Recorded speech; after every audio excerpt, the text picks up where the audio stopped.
Hey, this is Jeremy Bryant from No Story Lost. If you want to learn how to use your small axe to build an empire, you should listen to the Small Axe podcast with my good friend Nico. Hey guys, it's your boy Nico here from the Small Axe Podcast. I want to show you how to use your small axe to build a lasting empire. You see, not everybody begins their investing career with millions of dollars, a huge network of investors, or the knowledge necessary to become successful in this space, and that's okay. What I focus on here on this podcast is helping you hone your skills, sharpen your tools to become the best investor that you can be. Now, I want you to sit back, relax, and enjoy this show. If you have any questions or you want to reach out to me or the guest, feel free to do so. Love you guys.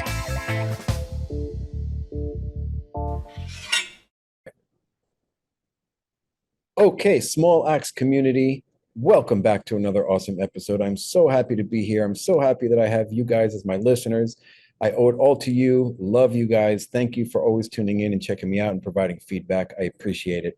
Today, I have a really cool dude on with me. His name is Jeremy, and he's going to jump on the show and talk a little bit about what he's doing investment-wise as well as business-wise and what he does on the side and what he does in general. It's got a really cool story and really cool product that we can kind of check out as well. So hang on for this, and I'm going to get him on. Jeremy, welcome. Hey, thanks for having me, Nico. Appreciate being here. Yeah, I am so excited to get you on and have my listeners hear what you have to offer. But before we get there, let's talk a little bit about your journey. Maybe you could spend a few minutes kind of going over how you got to where you are today. Would love to. So I started my career following in my father's footsteps as an accountant. I was working at a Big Four firm auditing, and about a year into that, I felt like, my goodness, this is not the life for me. I was auditing these giant companies, just feeling like the definition of a cog in a wheel there. And so I left that career, and I took a sort of a 180 turn. I went and started a nonprofit called Meal Share. So we worked with restaurants to provide meals to youth in need. We grew that across Canada and ended up working with just a bunch of great partners and providing over 5 million meals to youth in need over the course of Meal Share. So that was awesome. And then a couple years ago, I stepped down from Meal Share and started another company called No Story Lost. We work with families to interview their loved ones. So interview mom or dad or grandma and grandpa, get their best stories, memories, and advice. And then we add their photos, clean up that writing, and turn it into a beautiful coffee table book for those families to cherish for generations to come. So that's sort of how I spend my days right now, my day job, that is. And then throughout that whole journey in my career, I've been investing in real estate. So getting involved in some projects myself really early on. When I got to university, my dad and I bought a house, and I ended up kind of having roommates throughout university. So had 5 roommates at a time for 4.5 years or something, had something like 40 roommates over the course of that time. The highlight was that I rented out the shed at one point, converted the shed into a bedroom and rented it out, which down in Florida, not that impressive, but up in Edmonton, Alberta, things got pretty chilly. So yeah, that was a fun one. And then have flipped a couple houses and just built a house myself, and then do some real estate investing in a company. Cool, man. There's a lot to unpack there. So let's start a little bit. First of all, I love that I love the background of the nonprofit. I kind of want to learn a little bit more about that, but let's take another minute to kind of unpack that era of your life. So what prompted you to get into that? So I think it probably stemmed from a couple of things. One story that just always comes to mind when I think about my childhood is sitting around my grandmother's kitchen table at family gatherings, so at Christmas and Thanksgiving. And me and my cousin Andrew, who I started Meal Share with, we grew up at about the same time. And so we were always sitting there at the table. We'd have eaten the turkey and the bread and the gravy, and we'd always have like Brussels sprouts or some vegetable left on the table. And Nan would come up to us, and every single time, I swear, she'd say the same thing. She'd say, "You boys, eat your vegetables. There's starving kids in Africa." And so at the time, it didn't really hit home for us. But I think being raised that way, trying to be aware of other people around the world and in our own cities who need help, kind of stuck with us. And so when I realized that auditing was not going to be the life for me, Andrew and I started thinking about what we could do together and how we could help people. And meal share was an idea that came to mind that just wouldn't go away. So we worked with restaurants. They'd put a little logo on their menu, a meal share logo, and then when somebody ordered a restaurant item with the meal share logo next to it, they'd get their meal just like normal. And meal share would get a donation from the restaurant, which we'd use to provide one meal to a youth in need. That's so sort of the cool. the overview of it. I really like that, man. I really like that. So Thanks. my mom was on she was on Section 8 for the majority of since I was like 12. So she lived in Section 8. She struggled a lot. Mhm. And we got a lot of gifts and people donating food and all this types of stuff. So I appreciate that 100%. That's really cool, man. Thank you, Jeremy. Let's continue a little bit to talk more about your real estate holdings. What do what do you typically have? When did you get started? Yeah, so like I mentioned, sort of got started just personally with my dad buying a house in Mhm. university, Right. and then that kind of turned into doing a couple of renovations. So I do a lot of my time sending emails. That's what I do for work, basically my entire career.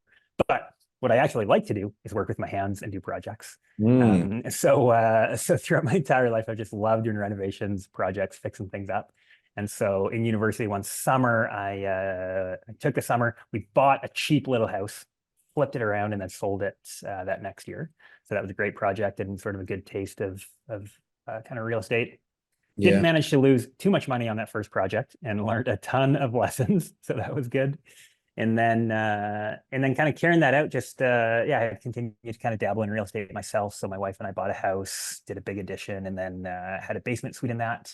And so had some tenants living underneath us for kind of the first 10 years of our marriage. And then more recently bought another house. And so we have a couple of rentals now. Did Um, did you mention at some point, I heard you say like 40 different residents, 40 different tenants at one, like how did, oh, sorry. So that was in that house that I lived in university that we owned. gotcha, And so gotcha. that was just a total of 40 different roommates throughout That's so crazy. university. Yeah. Yeah, it was incredible. Probably one of the highlights of my life. Like obviously learned tons about managing people and managing tenants and also trying to weave that into being friends with all these guys. So just had a ton of really cool community through that process, and then also learned a bunch of valuable lessons that I think have served well now doing more real estate personally and then within our company. Cool. All right. Awesome, man. Are you feeling like you're still looking to acquire things these days? Yes. So yeah, you've caught us at an interesting time. I've mentioned this company a couple times. So we have a company called Skysda, which is a partnership between myself and one of my best friends, Peter. He's a builder, a home builder, and a framer. And so within that company, we have maybe close to 100 doors. Most of those are some version of multifamily, so lots of duplexes with garden suites in them, and then a small apartment building. So right now, there's actually a program up in Canada. I don't suspect there's something exactly like it, but maybe something similar in the States where to try and solve the housing crisis, the government's implemented a program called MLI Select. Mm, So it's just some really attractive financing right now to try and encourage builders and developers to build more units to try and provide more housing as the population grows here in Canada. So we've been accessing that, and that's freed up a whole bunch of capital. So we've been converting a bunch of our traditional mortgages at 75% loan to value rates to this new MLI Select program with 90 or 95% loan to value rates. And so with a bunch of that new cash, we've been thinking about what the growth looks like. So definitely looking at acquiring more. We're looking at some small apartment buildings over the next year or two, and then also a couple more creative projects that we might try and build ourselves. that's so cool, man. So they're being aggressive up there in Canada. I guess that what they're seeing, I'm assuming, is the lack of supply. Is that where this is coming from? Yeah, that's exactly it. So I think that's a huge part of it, the lack of supply. And then also just forecasting population increases. So Canada just went through record immigration. They've actually just recently announced that they're going to try and scale that back because it was a little bit crazy how many people were coming to Canada and how many folks were coming. So they just decided to dial that back a little bit. But I think that combined with the lack of current supply is sort of going to create a big pinch in the next 5 or 10 years. So where are they coming from? So with COVID, and I think similar for a lot of countries, just with the borders closing and not many folks coming over, I think it created a bit of a backlog. So just from my understanding, just a bunch of different countries. I don't know if it's one place in particular. I know that a lot of folks have come from Ukraine, so trying to welcome a lot of folks trying to get out of tough spots there, which I think is great. And then just from all over the place. A lot of it too is driven by folks coming to school here. So Canada, just like the States, has tons of great universities and colleges, and so a lot of non-permanent residents are coming to try and take advantage of that. That's cool, man. Now, so is it are these incentives geared towards, I guess, affordable housing, or is it just for building in general? Yeah, so it's an interesting program. The program that's developed kind of has three kind of stems to it. So there's a point-based system, and as a developer or as a builder, you can earn points through either affordability, accessibility, or energy efficiency. And so in my market here in Edmonton, there's an interesting situation where wages are really high. We have a great oil and gas sector, and lots of great government jobs and that sort of thing. So wages in Edmonton are high, but rents are particularly low compared to the rest of the country. So with the way that the points are allocated here in Edmonton, the affordability metric of the program is really easy to kind of get over that hurdle. So for us, we're accessing the program primarily through that affordability criteria. And so I mentioned it's a points-based system. So the more points you get for any one of those three pillars, they go towards kind of seeing how good of terms you'll get offered by the loan program. So with maximum points, I mentioned you can get up to 95% loan to value loans. And then the other big piece is you can get 50-year amortization on projects. So it just creates a bunch of projects that pencil out really nicely right now. Oh my goodness. And would the plan be to build and hold or build and sell? For us, it's always build and hold. So yeah, we're really seeing this as a long-term play. Hopefully something that we can create great housing for folks over the next 10, 20, 30 years. And for investors, hopefully some cash flow during that stretch. I don't know much about Canada, I'm sorry. But are they like does it make sense to invest, or do the properties cash flow? Totally. Yeah. And what kind of restrictions or things an investor would need to consider? Like I know in the United States, there are certain landlord-friendly states, as we call them, or tenant-friendly states. Yes. Yeah. So we definitely have that here in Canada as well. So two provinces that we as Canadians hear about all the time being really tricky for landlords is British Columbia and Ontario. And then on the flip side, Alberta is a province that we hear about all the time being extremely friendly to landlords. And so we happen to be based here in Alberta, so it's a friendly place for landlords to operate. That's awesome. And what is a typical, like in your market? I know my market very well in Florida, but what is a typical like 1-bedroom rent for, or a 2-bedroom rent for? Yeah, tricky question with 1,000 factors, obviously. I think a 2-bedroom, call it a main floor unit or in an apartment building, probably between 12 and $1,400 in that neck of the woods. Yep. Cool. What about like the price per door? I don't know. Like I only really think of like C. I mean, I know A class, B class, and C class, but I typically focus on C class, so I know that pretty well. Yes. Yeah. So I suspect there's going to be some differences in our terminology, but for us, we'd probably look at, I suspect it'd be C class apartment buildings. So low rise in let's call it B or C neighborhoods. So price per door for if maybe a mix of 1 and 2 bedrooms would be somewhere around 100 to 120 grand per door. So that's roughly, again, 1,000 factors, but that's kind of what we're used to seeing. Yeah, perfect. That makes sense. I mean, it's pretty comparable to what I'm looking at in rents as well. So I mean, look, if you're Mm, let's say it's 120 a door and you're getting 1,200 or 1,400, you're already beating the 1% rule. So I like that. yeah, yeah, us too. Yeah, that's always been a golden rule for us, trying to hit that 1%, and that's a good starting point. Cool. Jeremy, let's talk a little bit about this No Story Lost. I'd love to. How does it, what is like, what do I do? I have I have a daughter and we have family. My parents have passed away. Like, what do Mm. I do? Am I how does it work for me, let's say? Yeah. Yeah. So for client, oftentimes it'll be one of two cases. Somebody like yourself who says, My gosh, mom and dad passed away and I didn't get to do this with them. What an amazing gift this would be for my own child."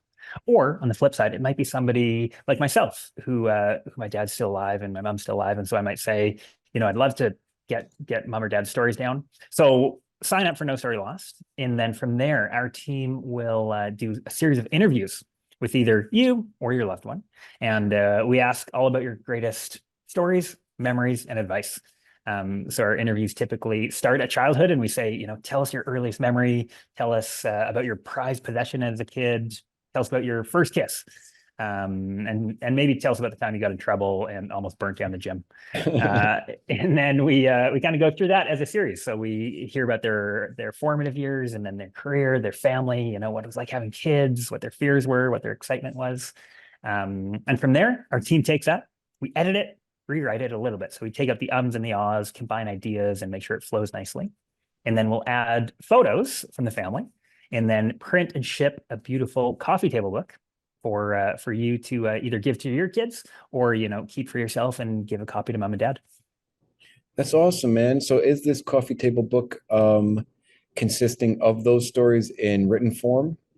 Exactly.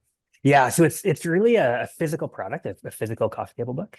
And then the other thing we do, which is really really important and valuable for a lot of families, is we'll include the digital files for the audio transcripts, so that they can just have those words coming from grandma and grandpa or mom and dad.